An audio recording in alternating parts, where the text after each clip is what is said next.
Encore un fail au démarrage. Encore un fail au démarrage. Nous sommes engagés. Je vais l'entendre 50 fois en plus. Un fail. L'entendre 50 fois en plus.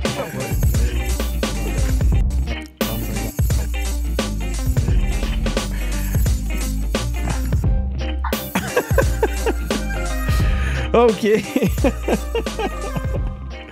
J'en fais pas assez souvent. Écoutez, c'est ça qui arrive. Quand on fait un direct par mois, c'est ce qui nous arrive. Par contre, ben, c'est un moment heureux. Hein? On avait hâte. On est en compagnie ce soir de Benoît Tardy. Salut Benoît, comment vas-tu? Salut Denis, ça va bien. On est aussi en compagnie de Marie-Christine. Salut Marie-Christine, content que tu sois avec nous en direct d'Ottawa ce soir. Oui, à Gatineau en fait. Ah oui, à Gatineau, t'as raison. Et on est aussi, on a la chance d'avoir encore une fois ce soir Jérémy Lepage. Salut Jérémy, merci. Bonjour Denis, ça va bien? D'être avec nous, ça va très bien. C'est ça qu'il faut.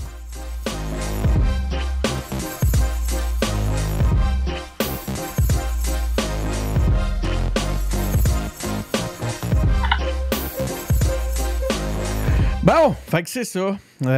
Manqué son intro encore, 62 millions de sons. Trop de Python, c'est notre lot. On est sur 5 plateformes encore ce soir. On est en live. Venez nous voir. Ben, tu sais, si vous n'êtes pas déjà à l'écoute, ça m'étonnerait que vous m'entendiez vous dire venez nous voir. Mais surtout, ce que j'aimerais vous dire, que vous soyez sur Twitter, que vous soyez sur YouTube, que vous soyez sur Facebook, que vous soyez sur le groupe Facebook, que vous soyez sur YouTube, que vous soyez sur Twitch ou même sur TikTok. J'ai l'impression d'avoir dit 2 fois le même à un moment donné. 2 fois Facebook. 2 fois, c'est pas grave. Ce qu'on aime, c'est que vous commentiez. Donc, gênez-vous pas pour ramener. On va adresser plusieurs sujets d'actualité politique ce soir.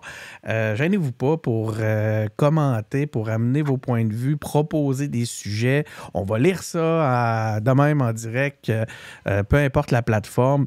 On est attentif à chacune des plateformes. Puis, comme ça, vous allez pouvoir réagir. Qu'est-ce que je voulais ajouter à ça? Hey, du nouveau sur les engagés publics, des nouvelles entrevues. Allez voir ça. On a une série d'entrevues avec des politiciens. Là. On a été pas mal actifs dans les dernières semaines. On a Ruba Gazal. Puis on a des super beaux scores depuis un certain temps avec les engagés publics. Je suis assez content de nos audiences. Là, quand on regarde les vues combinées, on a Ruba Gazal. Là, la dernière fois que j'ai regardé, on était rendu à 10 500 vues. On a eu... Paul Saint-Pierre Plamondon, 25 000 vues. On a eu le ministre Yann Lafrenière avec quelque chose comme 18 000 vues. On a eu Monsef d'Éragie avec quelque chose comme, à mon souvenir, 10 000 vues, 10 000 quelques vues. Ça va bien maintenant, l'algorithme peut changer sur Facebook, Denis? Ce qui est arrivé, c'est que j'ai fait j'ai montré patte blanche à Facebook. J'ai terminé toutes les inscriptions pour pouvoir faire pour que l'algorithme arrête de me regarder comme un ennemi parce qu'on parle de politique. Donc oui, j'ai fait quelques petites modifications, ce qui fait que, ben, je vous l'annonce, là, je vous l'ai dit l'autre fois par chat, mais bientôt, on va être invités, nous autres aussi, sur les vols de Sunwing. On va pouvoir aller faire... Oui, j'ai hâte. Ouais. J'ai déjà 3 vapoteuses d'acheter, Denis. On va pas aller faire honte dans le sud. Hey, j'ai pas fait ça. Vous voyez en ce moment l'image là, du groupe. Vous voyez, c'est comme il manque quelqu'un en bas à droite. Malheureusement, on a des problèmes techniques. Puis avec Viviane, elle n'est pas capable de se connecter. Donc, il y a Viviane Martinova-Croteau qui devrait se joindre à nous au courant de la soirée. Espérons-le. Mais on va démarrer ça entre-temps là, avec... C'est dommage, Denis, parce qu'elle ne pourra pas me reprendre sur ce que je vais dire. Puis je suis persuadé qu'elle ne va pas super aimer ce que je vais dire. Je le sais, puis j'en parlais très tantôt. Dommage. Je me disais, les gouvernements de droite peuvent toujours compter sur Jay pour venir défendre leur politique budgétaire. Fait que je suis pas rendu un gars de droite, Denis, là. Il faut être très nuancé. Il faut vraiment être nuancé dans ces affaires-là. On en parlait tantôt. Cela dit, je compte sur Marie-Christine pour venir te challenger. Ça donne pas, vous êtes chacun aux extrémités. Gros mandat. Donc, allons-y. Ce que j'ai fait cette semaine pour... Et puis là, c'est ça, je vais aller regarder les sujets un peu que vous nous envoyez. On a déjà commencé à recevoir des commentaires. Ici, on parle de... On a quelqu'un déjà sur TikTok qui commence vous pouvez m'aider, hein, les amis, aussi, là, si vous êtes... on a tellement de médias à vérifier, à checker. Mon Restream ne marche pas actuellement, puis il faut vraiment que je les regarde un à un. Puis je voudrais pas manquer les commentaires. Là, on a déjà quelqu'un sur TikTok qui commente, fait qu'on va pouvoir intégrer ça à notre discussion. Sinon, j'ai pas encore là, d'autres commentaires sur... Ouais, c'est un commentaire un peu nébuleux. Moi, je ne prendrais pas le temps de le lire. OK, ça ressemble à... C'est un spam, genre? Ouais, un genre de spam. Il y a beaucoup de ça sur TikTok. Bon, tant pis. Puis, fait qu'allons-y directement avec nos sujets dans ce cas-là. Ce soir, ce que j'ai proposé aux amis, c'est qu'ils m'envoient différents sujets et qu'on puisse les adresser les uns après les autres. Donc, tout le monde m'a envoyé un sujet, sauf Jay qui m'en a envoyé 3. Donc, on a du... L'inflation. C'est l'inflation. Fait que ce que je propose, regardez ce qu'on va faire. On va commencer avec Jay. Après ça, on va aller à Marie-Christine. Après ça, on va retourner à Jay. Après ça, on va aller à Benoît. Puis après ça, on va retourner à Jay. Fait que comme ça, on va avoir couvert l'ensemble des sujets. Moi, j'en ai pas. J'ai trop de pitons. Fait que puis en plus, je suis pas capable de réfléchir par moi-même dans la vie. Fait que c'est pas intéressant ce que j'ai à dire ni à amener. Moi, je suis là pour peser ces pitons puis faire le trafic. Fait que allons-y avec le premier sujet de notre ami Jay, Jérémy. Jérémy, je vais commencer avec un sujet qui te tient à cœur parce que t'as un ennemi, t'as un alter ego méchant au fédéral qui s'appelle Stephen Guilbeault. Qui nous a présenté cette semaine un beau tweet, là, Happy International Day of la francophonie. Puis ça t'a fait réagir. Je pense que t'as tellement réagi que t'as même fait un post, là, puis il y a eu beaucoup d'engagement, beaucoup de discussions suite à ton post. On t'écoute. Pourquoi c'est un sujet que tu voulais mettre sur la table? En fait, plusieurs raisons. D'abord, en fait, juste parenthèse, j'ai vraiment été surpris parce qu'il y a beaucoup de gens souverainistes qui étaient comme, j'ai senti, qui venaient m'écrire ou qui ont commenté puis qui m'ont dit comme, je sais pas trop, là, c'est une petite tempête dans un verre d'eau, blablabla. Il était pas choqué comme toi.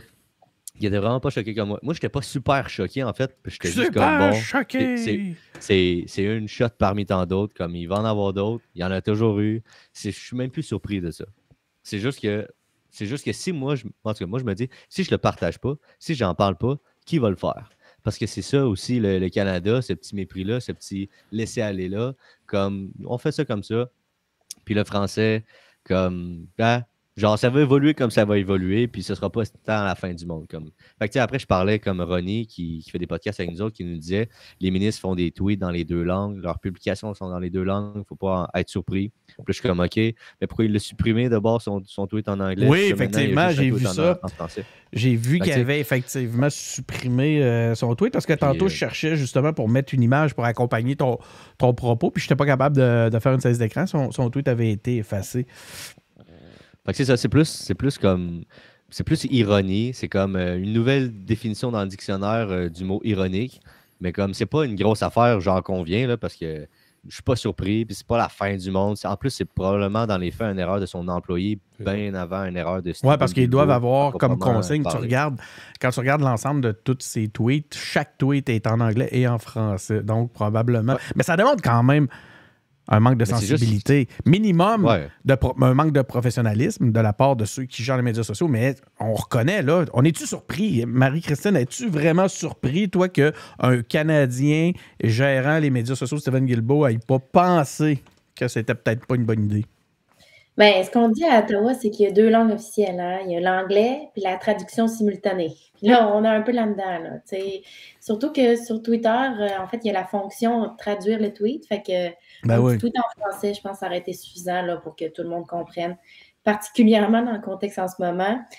Toutefois, je suis quand même d'accord, je pense, avec ceux qui ont écrit à Jay pour dire c'est un peu une tempête dans un verre d'eau. OK, pour en parler, mais il ne faudrait pas non plus...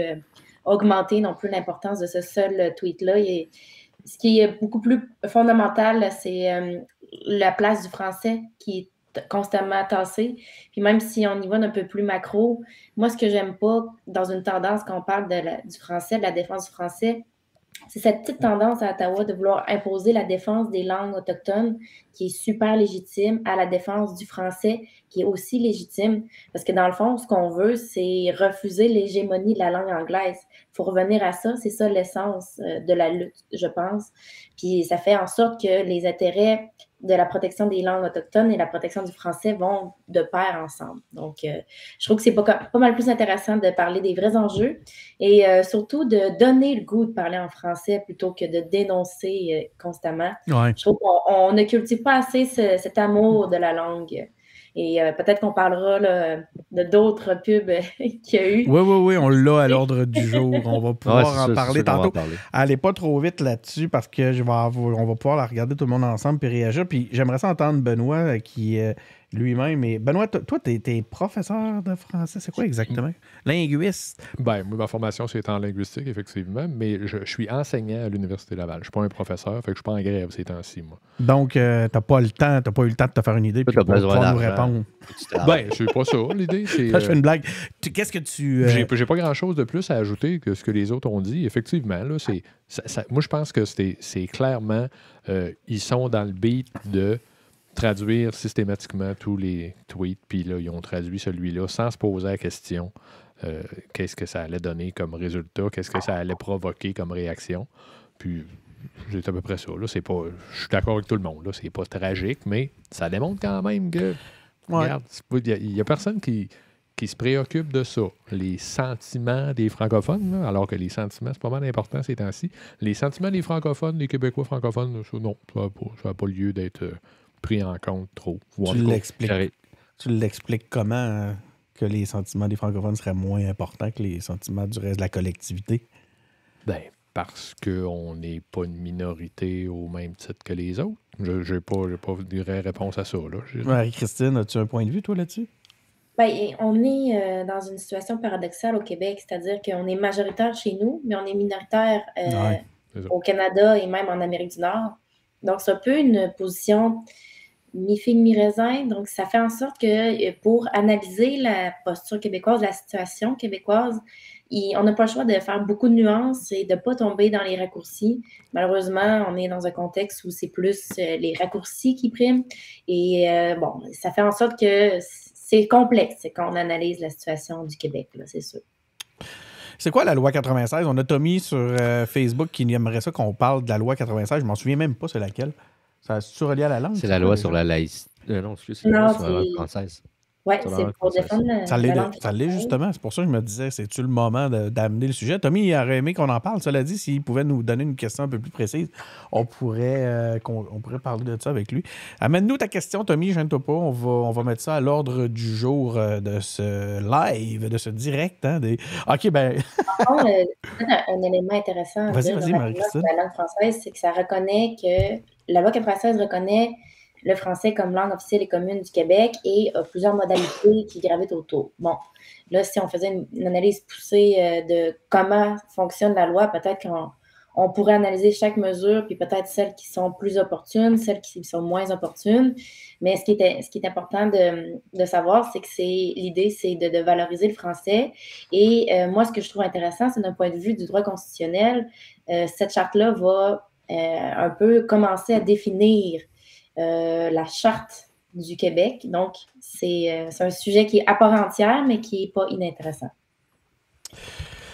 Jay, toi, est-ce que tu as des éléments que tu voulais ajouter encore sur ton sujet avant qu'on passe à un autre? Oui, ben avant de passer à un autre, je tiens quand même à dire que je ne regrette pas d'avoir partagé ça, même s'il y a plein de gens qui vont dire « Ouais, mais c'est pas une grosse affaire. » Je suis 100% d'accord avec le fait que c'est pas une grosse affaire et qu'il y a des choses pas mal plus importantes pour la langue française. Mais si on passe tout à côté de ça, je pense qu'on fait tous une erreur. Fait qu'il faut des... As-tu? Fait que c'est ça. En fait, c'est juste ça. Mais je sais que c'est pas une grosse chose, mais je pense que ça mérite quand même d'être souligné. Puis je regrette pas de l'avoir fait. As-tu passé pour pas en mode « Ah, c'est vraiment grave. » As-tu passé pour un angry Payquiste? Je pense qu'aux yeux de certains, peut-être. Mais c'est parce que là, c'est différent. Mettons que j'avais fait cette publication-là à 18 ans, genre, on m'aurait même pas demandé, genre, ça aurait plus comme été normal. Dans ce temps que t'es vieux. À 25 ans, puis les gens autour de moi, ben, ils ont grandi, eux autres aussi, comme moi, genre. Mettons les gens avec lesquels j'ai grandi en m'impliquant en politique. Puis là, on est tous plus on va dire, mature. On a tout plus une réflexion, on va dire, un sens critique peut-être plus développé. Puis ça, c'est très beginner, j'ai l'impression, pour reprendre un mot en anglais sur lequel on va parler tantôt. Ouais, hein, on va comme se watcher 2 fois plus aujourd'hui à cause de on va se watcher full. Puis je l'ai dit, là, vraiment sans m'en rendre compte, il y a tellement d'anglicismes comme ça dans la langue québécoise qu'on est à chaque fois. Mais en France, c'est encore pire, parce qu'au Québec, il y a quand même une certaine sensibilité. Bon, on fait des verbes français avec des mots anglais. C'est ça. On pourra juger au Québec à quel point on a cette sensibilité-là ou non, mais en France, ils l'ont moins parce qu'ils ne sont pas entourés comme nous d'un océan anglais. Donc, on parle d'un parking, on va aller faire du shopping, on va aller prendre un verre le week-end. Donc, c'est vraiment ça. Ils vont faire du footing. Ça n'existe même pas, ça, faire du footing. Genre, aller jouer au soccer dans le parc. Ça n'existe même pas. Personne ne dit ça. Il y a juste eux autres qui disent faire un footing. Bon, ça y est, les Angry Péquistes sont fâchés contre les Français. Ah non, mais je les aime, c'est drôle. OK, on va passer au prochain sujet. Ce soir, ça sera pas. Je pense pas qu'on va s'étirer là, comme on a déjà fait sur 2-3 heures. Il y a certains d'entre nous ont des responsabilités, doivent quitter au plus tard à 9h30. Fait que surprenez-vous pas, c'est le temps là, tout le monde. Si vous voulez amener des sujets, amenez-nous ça à travers nos différents chats. Ça va nous faire plaisir de les intégrer. Deuxième sujet qu'on a à l'ordre du jour ce soir, puis c'est très drôle hein, que. Sachez qu'on se prend quand même pas trop au sérieux à travers tout ça. Là. On va justement parler de... Il y a Benoît qui voulait nous parler de PSPP et d'une photo qu'il a publiée cette semaine sur... C'est lui qui l'a publiée sur ses médias sociaux? Ou c'est arrivé comment cette photo-là? Tiens, on la voit en ce moment à l'écran. Ça a été pris pendant une sortie officielle, évidemment. On voit des jeunes du PQ en arrière, on les reconnaît. C'est un clin d'œil à une photo de Jacques Nadeau qu'on voit aussi à l'écran, là, qui a été prise dans les années 70, là, au début des années 80, avec René Lévesque qui joue au billard. Donc, c'est clairement un clin d'œil à cette photo-là. Mais encore une fois, étant donné, vous allez me reconnaître ici, là, ceux qui sont contre le narratif, là, c'était pas drôle, c'était épouvantable, c'était le culte de la personnalité, ça n'avait pas de bon sens. Ouais. Et pour qui il se prend, de faire ça. Alors que tous les politiciens dans les 30 dernières années à peu près, ou tous ceux de 2023 certainement, se disent être des héritiers de René Lévesque, puis dans une très grande mesure, c'est vrai que tous les politiciens de nos jours en doivent une à René Lévesque, c'est entendu. Mais là, lui, PSPP, chef du Parti québécois, lui, il n'a pas le droit de faire des références à René Lévesque. C'est de la connerie, vraiment. Donc, tu penses que l'indignation était orientée par le narratif de... On va en reparler, ça, de l'indignation orientée aussi, tantôt. Mais c'est tout le temps ça. Moi, je dirais que c'est mon principal problème avec la scène politique actuelle, tant aux États-Unis qu'ailleurs, que dans n'importe quoi, c'est si ça ne fit pas ton narratif, c'est pas bon. Donc, tu n'as pas le droit de faire ça. Donc, toi, c'est pas tant que les... En fait, c'est ça. C'est que peu importe le parti, ce qui te dérange à l'intérieur d'un élément comme celui-là, c'est que c'est les motivations. C'est que tu questionnes les motivations des gens qui se prononcent parce que selon selon justement ta compréhension du narratif, ces gens-là n'auraient peut-être pas eu cette opinion-là si ça n'avait pas été qu'ils veulent défendre à tout prix un point de vue. C'est ce que je pense. Mais n'importe quel autre politicien là-dedans, regarde. Mais, je sais pas trop, là, Marc, comment il s'appelle? Marc. J'ai vu ta main, le libéral, là, comment il s'appelle? Marc. Marc Tremblay? Tanguay. Mêlé en train de faire ça. Y a-tu le droit de faire ça, lui? Ben oui, c'est un clin d'œil à René Lévesque. Il aurait le droit, mais je peux t'annoncer que moi, je connais 2-3 personnes qui seraient pas contentes de ça. Là. Il n'aurait pas le droit de faire ça. Là. OK. Tout le monde chialerait. Je vais donner la parole à Jérémy après ça. Marie-Christine, j'ai vu que tu voulais réagir. Je retiens tes points.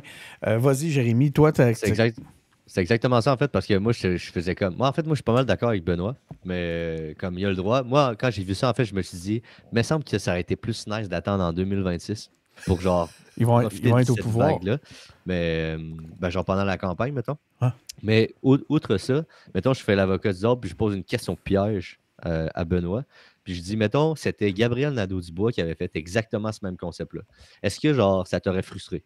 Ou est-ce que ça nous aurait frustré de voir ça? Puis de se dire, Comme oui, René Lévesque, j'allais dire Big Shot, là, je peux plus dire ça. C'est genre un emblème du Québec. Oh, Mais c'est genre, mais comme ça reste quand même un emblème péquiste aussi, un emblème du Parti québécois. C'est Fait que sûr. si Gabriel Nadeau-Dubois avait fait ça, est-ce que tu aurais été fâché, Benoît? La question est dirigée vers Benoît. Ben, et effectivement, que les gens auraient. Moi, personnellement, ça dépend tout le temps comment ça aurait été fait. Mais tu as le droit de faire des clins d'œil à ça. Tu as le droit de dire que René Lévesque, c'est un bon politicien, c'est ça. Mais si c'est pour t'attirer toute la sympathie que pourrait avoir René Lévesque, là, puis l'attirer vers toi, comme ça arrive souvent en politique, ils font pas ça gratuitement. Là.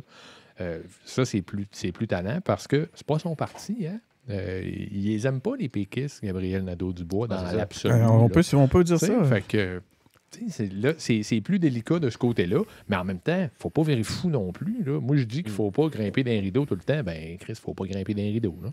Mais moi, Vas-y, Marie-Christine. Sur ça, parce que justement, en 2018, souvenez-vous, QS avait le vent d'un voile, là, il y a quelque chose qui se passait, première campagne avec GND.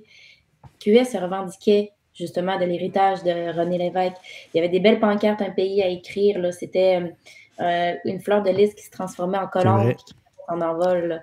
Donc, il y a eu ce même genre de revendiquer l'héritage de René Lévesque et ça avait fâché au même titre que ça peut fâcher en ce moment à PSPP. Moi, personnellement, je vois ça, je fais bon. D'un point de vue, comme je me dis, comme Jérémy, peut-être que ça aurait été plus opportun de le faire plus proche des élections. Peut-être pourront-ils le refaire. Aux péquistes qui peuvent être à l'écoute, si vous le refaites, remarquez comment la baguette de René Lévesque est en... on va le remettre. Elle monte et la baguette dans elle descend. Penses-tu que c'est calculé? De viser à ce que ça monte là, comme l'évêque, hein, pour montrer que c'est ça qu'on est en train d'augmenter plutôt qu'en train de descendre. C'est un de la sémantique d'image, mais si jamais il y a des opérations plus proches des élections, on peut peut-être penser à ce genre de détails. Là. OK, mais je vais me permettre. Je pense pas que... Moi, je n'ai pas l'impression que ça a été calculé, là. T'sais, c'est pas une opération. Moi, j'ai l'impression que ça a été calculé. Non, pas organisé. Moi aussi, j'ai l'impression que ça a été calculé. Calculer 5 minutes avant. C'est ça. Mais pas calculer 5 jours avant. C'est ça. C'est pas quelque chose où on dit hey, on va faire ça. Puis tout.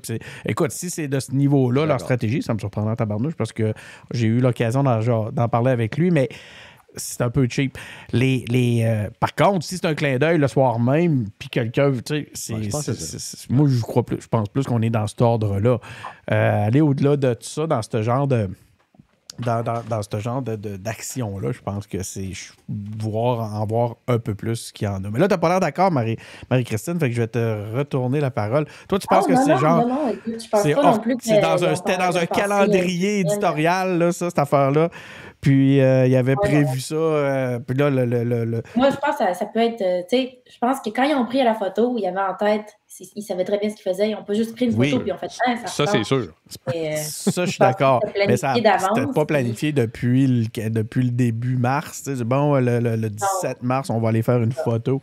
On se trouvait une table de poule.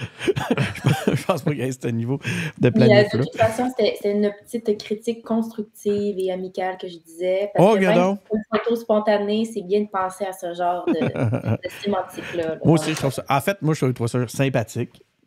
Puis, je trouve encore une fois, les gens qui se sont emportés autour de ça puis qui se sont fâchés noirs sont... je pense que vous avez besoin de prendre un petit peu de recul, de respirer, peut-être un petit peu fermer Twitter de temps en temps.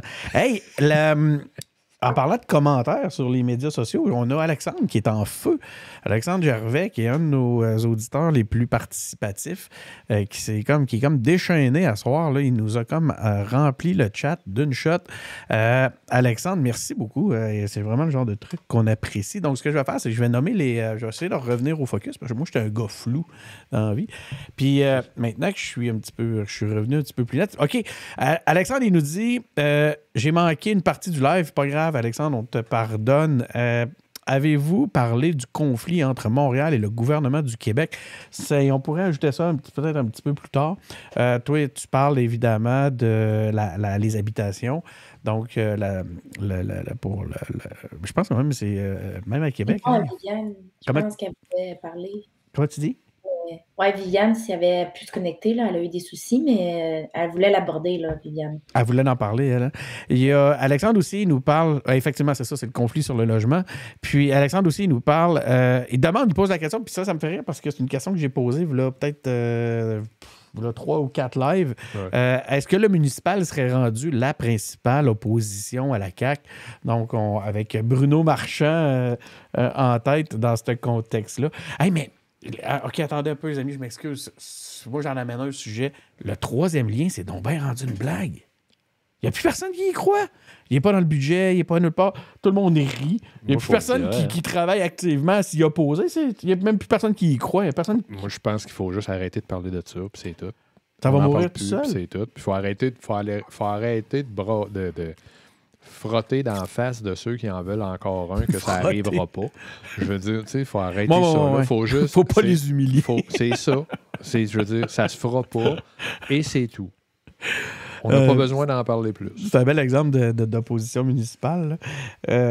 Écoutez, là, je vous ai amené 62 sujets. Y a-t-il un sujet là-dedans qui vous intéresse particulièrement? Comme ça, je pourrais le mettre à l'ordre du jour. Là, on a le logement. Je pense ça l'avait retenu l'attention. On pourrait le ramener à Alexandre. Puis, pour le municipal, je considère qu'on l'avait déjà traité antérieurement. Le municipal, moi, 2 mots là-dessus. Ah, ouais, donc. Go. Je trouve ça effectivement intéressant. Il y a plusieurs analystes politiques là, qui sont un peu dans cette optique-là, étant donné que les oppositions, ils font un bon travail. Toutefois, on dirait que le gouvernement Legault semble inattaquable, entre guillemets, dans le sens qu'il reste avec une forte majorité. Il semble inébranlable. On dirait que les oppositions ont de la misère à se démarquer puis à se mettre dans une posture de gouvernement en attente, si on veut. Donc, effectivement, là, l'opposition doit venir un peu d'ailleurs et c'est pas inintéressant de parler du municipal en opposition, étant donné qu'il y a un courant un peu de municipalistes qui vise à décentraliser justement. Et le palier municipal, pendant longtemps, ça a été un palier qu'on a négligé, qu'on a oublié et qui est pourtant très important parce qu'il est proche des gens, proche des... proche des citoyens, puis c'est ça qu'on veut, parce que le municipal, ce qui est intéressant, c'est que ça peut favoriser les boucles de rétroaction avec la population, pas mal plus, par exemple, que le palier fédéral, qui est vraiment très loin des citoyens. Donc, moi, je dis, effectivement, il y a de l'avenir dans la municipalité, mais il faut réinvestir les municipalités. Ça va bien à Québec, ça va bien à Montréal, mais dès qu'on est dans des plus petites régions, plus petites municipalités, là, c'est pas nécessairement des jobs à temps plein. Fait que des fois, c'est plus difficile là, d'avoir une certaine vigueur. Donc, c'est bien d'investir le palier municipal. Merci beaucoup, Viviane. Moi, il y a un truc qui m'étonne. Viviane, excuse-moi, je pensais à Viviane à cause de son poster. C'est le poster de Viviane que j'ai mis en arrière de toi, comme ça. Au moins, si elle n'est pas là, son nouveau poster va être à l'honneur. Elle s'est gâtée sur Redbubble. Vous allez voir tantôt, je vais vous montrer un autre poster qu'elle a acheté. D'ailleurs, je vous invite tout le monde à, si vous voulez, des articles promotionnels des engagés publics, parce qu'il n'y a pas assez de cochonneries qui circulent sur la planète Terre. On pourrait en faire d'autres. Vous pouvez aller en acheter sur Redbubble, donc vous êtes les bienvenus. Il y a un montant qui va aux engagés publics, fait que ça nous aide à produire toute cette patente-là. D'ailleurs, on a aussi un Patreon pour ceux qui sont les plus crinqués. Je voudrais d'ailleurs en profiter pour remercier ceux qui contribuent. Là, on a des contributeurs Patreon. C'est une chose qui me dépasse à chaque fois que je reçois les montants. Je suis comme, voyons, c'est tellement touchant de recevoir ce genre de contribution-là. Ça veut dire qu'il y a des gens qui considèrent qu'on fait des trucs suffisamment intéressants pour qu'ils aient envie de nous encourager. Donc, merci beaucoup. C'est quoi s'il y a le feu chez nous, ce sera pas long pour que j'y aille. On va mourir. Ouais, fais pas de joke avec ça. On a eu un gros drame. J'ai peur pour toi et pour vrai. J'ai pas le Non, là, écoute. Non, à chaque fois que mes colocs cuisinent, c'est tout le temps comme ça. Ils font une pizza dans le four, ils ouvrent le four, ça sonne. C'est à répétition tout le temps. Mais bon. Donc, je ne sais plus où j'étais avec mes histoires de posters. Attends, il y a un truc que tu dis. Ah, moi, oui! J'en veux un poster. Je veux un poster de ça, Denis. Là. Ouais, mais attends, je vais t'en mettre un. Juste attends, bouge pas. Je t'arrange ça tout de suite. Un petit peu. Puis je vais en profiter pour vous poser une question pendant que j'organise le poster de Jérémy. Qu'est-ce qui... tu sais, la CAQ, non, quand wow. même... Moi, attends.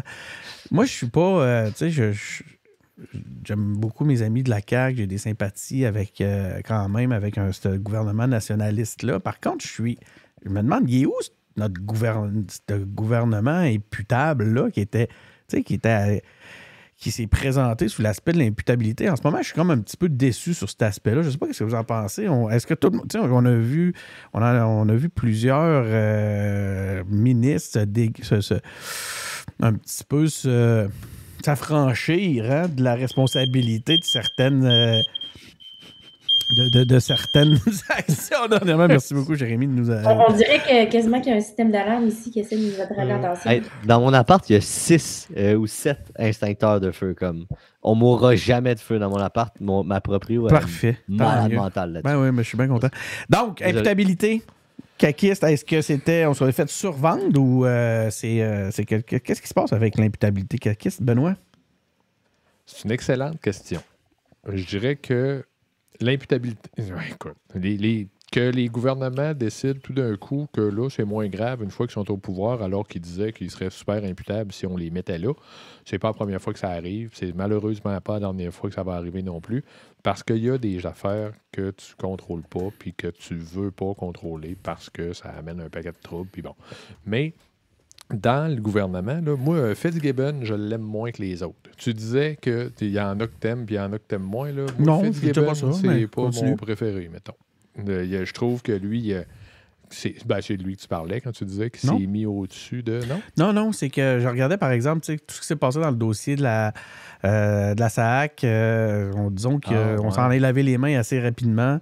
Après ça, c'était quoi donc? Tu sais, c'est tout le temps... Ah oui, même encore, justement, Airbnb, le feu, puis tout ça, les lois, ben c'est la responsabilité des villes. Tu sais, je suis comme, ben voyons, qu'est-ce qui se passe? Je veux dire, c'était un élément de positionnement, là, l'imputabilité à la CAQ. Puis là, soudainement, quand ça chie, finalement, c'était pas eux autres. Tu sais, là, je cherche à comprendre. Là, je suis un petit peu déçu. Je dirais que c'est sociétal, ça, bien plus que propre au gouvernement. Oui, mais je pense qu'il y a aussi le facteur qu'ils sont très forts dans les sondages. Fait qu'ils peuvent se permettre un peu de se dédouaner de ça. Mais là, le problème, c'est qu'en faisant ça, ils se font des ennemis autour d'eux aussi. Là, à un moment donné, les ennemis s'accumulent, puis là, ça devient dangereux parce que un coup que tu commences à glisser, tu peux glisser longtemps puis vite. Là. Fait que Éric Kerr, ça a été un mauvais coup, hein, on s'entend. Geneviève Guilbeault, elle avait bien géré ça quand même. Lui, ça a été un peu plus difficile, même pas mal plus difficile. Est-ce que Éric Kerr est encore l'homme de la transformation numérique? C'est une question qu'on peut se poser quand même. Là. Attends un petit peu, j'ai un problème technique Bonjour. ici. Wow, c'est ça, je voulais pas. Donc, les... il y en a des... Il se passe toutes sortes de choses aux engagés publics. C'est ça qui arrive avec les lives. Je sais même pas d'où vient. Il y a certaines images que je sais même pas d'où qui viennent. Donc, mais tu sais, puis c'est ça, il y a un certain danger là-dedans qui perdent plusieurs points de sondage à travers cette façon-là de se dégager parce que en fait, j'ai l'impression que c'est un peu ce que tu es en train de nous dire, Marie-Christine.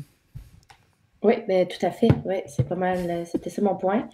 Mais écoute, sinon, ce que je peux te dire en ce moment, si tu me permets de parler de l'arbre et l'Écosse, c'est en fait que à Ottawa, en ce moment, vous savez, demain, il y a une grosse visite, Joe Biden, et c'est intense, la sécurité. Hein? Il y a beaucoup de police. Aujourd'hui, sur la rue Wellington, en face de la colline parlementaire, c'était rempli de voitures, de police. Donc, la grosse affaire, tout puis tout. Ronnie, qui est un ancien engagé public, en fait, c'est pas un ancien engagé public. Ronnie, c'est un engagé public sur pause. C'est pas pareil. Donc, Ronnie, c'est un engagé public à part entière. Il nous envoie des images justement de ce qui se passe en ce moment à Ottawa. Puis la sécurité est assez intense. Il est arrivé aujourd'hui, hein, d'ailleurs, monsieur Biden. Donc, juste pour... on a Sylvain Gingras qui, sur YouTube, nous dit qu'il a beaucoup aimé ton expression sur il faut arrêter de frotter le troisième lien. Je pense qu'il l'a pris, lui, sur tous les sens. Puis je trouve ça intéressant. Mais OK, excusez-moi, j'ai été déconcentré tantôt. C'est des choses qui arrivent en live. Est-ce que, justement, ces espèces de voir comme ça que les ministres se lavent les mains des gros dossiers ou des problématiques qui surgissent depuis un certain temps, est-ce que ça peut avoir un impact sur justement cette popularité-là de la CAQ là, qui semble inattaquable? Jérémy? Moi, je suis... Excuse, je m'étais muté parce que ça continue à sonner l'alarme de feu. Moi, je pense que je suis d'avis, exactement comme Marie-Christine l'a dit, qu'ils peuvent s'en permettre davantage parce qu'ils sont hauts dans les sondages. Là où ça peut devenir dangereux, mais dépenser ça là-dessus, dépenser ton capital sur des dossiers aussi ordinaires, il me semble, c'est... Ouais. Ben, c'est qu'ils là, ils viennent juste d'être élus aussi, la CAQ. Là. Ils ont du temps devant eux. Là. Genre, je me souviens, là, parce que moi, ça me fait penser à ça. En 2015, j'étais au cégep, grosse affaire d'austérité, Philippe Couillard. Puis moi, ce que je disais avec les amis à l'époque, c'est comme, ils font ça en 2015 parce qu'on va avoir le temps d'oublier en 2018. Genre. Il va s'en passer des choses d'ici là. On en parle là, mais si comme c'est en 2026, il va s'en passer des affaires. Puis c'est ça, ces petits dossiers-là, peut-être j'ai tort, là, mais comme moi, je vois ça comme s'ils se disaient, OK, on a peut-être des affaires plus difficiles à faire passer ou à faire avaler. On va le faire là, comme ça va être fait. Puis on parlera d'autres choses par la suite. Ouais, c'est vrai qu'on dit ça en politique. Les 2 premières années du mandat, c'est le temps que tu passes ce qui va déplaire aux électeurs. Tu fais les choses qui ne sont pas populaires. Puis les 2 dernières années, tu es en mode électoral. Particulièrement la dernière année, là, c'est des cadeaux, c'est des choses pour faire gagner des votes. Fait que, effectivement, ouais, c'est un bon point. Benoît, est-ce que c'est le temps de faire des gaffes ou ça va affecter, ça va toucher cette fameuse popularité? Là? Je pense pas. Les scores, c'est aligné qu'on voit actuellement. Ouais, là, c'est aligné, ils vont un peu fort. Mais effectivement, moi, je pense qu'ils ont de la place à en perdre. Puis, je suis d'accord avec les autres qui ont dit qu'au début d'un mandat, il n'y a plus personne qui va se rappeler de ça, là, rendu en 2026. Là. Puis moi, j'ai hâte de voir si François Legault ne se représente pas à titre de premier ministre, qui va prendre sa place? Et est-ce qu'à partir de ce moment-là, la CAQ, ça va être une nouvelle CAQ aux yeux des gens? Parce que les gens ont toujours connu la CAQ de François Legault, mais la CAQ d'un autre parti, est-ce que ça va avoir le même effet ou la même notoriété aux yeux des gens? Ou ça va être complètement différent à partir du moment où François Legault ne sera plus chef de la CAQ?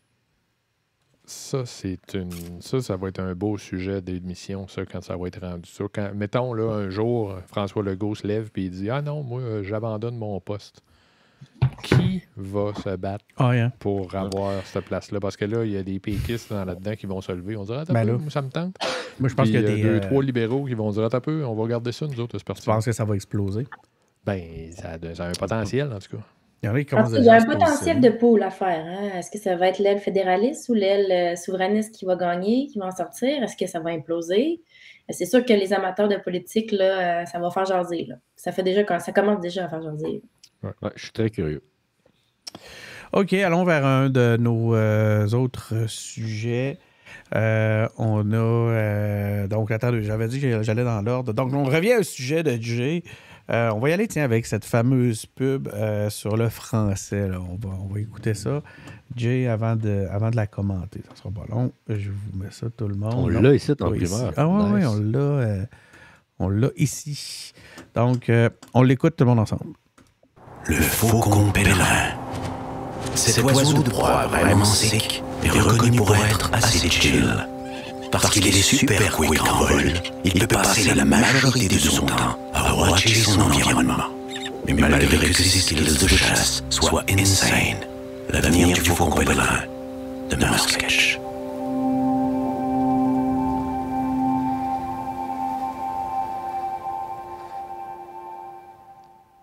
Très intéressant. Très intéressant. Qu'est-ce que de quoi tu voulais nous parler quand tu as mis ça à l'ordre du jour?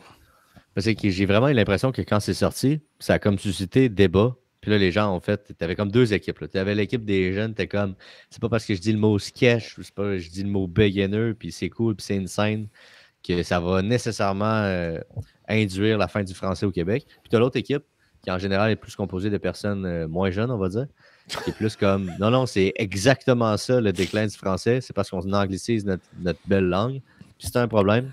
Fait qu'il faut pallier à ça.